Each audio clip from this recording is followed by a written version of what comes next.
Hi, my name is Chelsea from SIB Visions, and I'm going to show you how to add, remove, and rename data. For that, I will open up an existing screen in VisionX Designer. Click Design on the right-hand side and choose Employees. Now I can find the data object I want to edit by clicking the Edit pencil. This will open the editing wizard. If I click More at the top, I can see more options. In the lower left-hand corner, I find the database change lock, which I need to click to allow changes. With the plus, I can now add a new field. I'll name my field My New One and click Finish. The new field is now available for use, and I can put it wherever I want. I simply need to add a label to finish.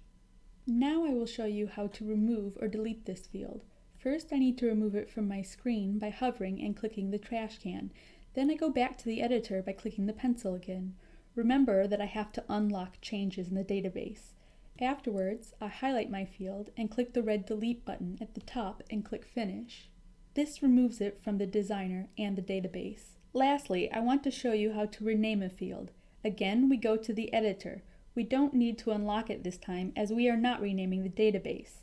To rename days off in a year, I just double-click on the label and edit it as I wish. For example, to holidays, and then I click Finish and it will rename my label field here. But in the database, there is still the old name.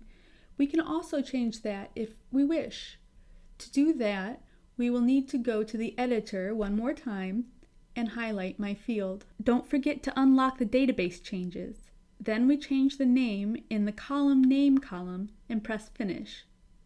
And that's it. That's how you add, remove, and rename data. Thank you for watching.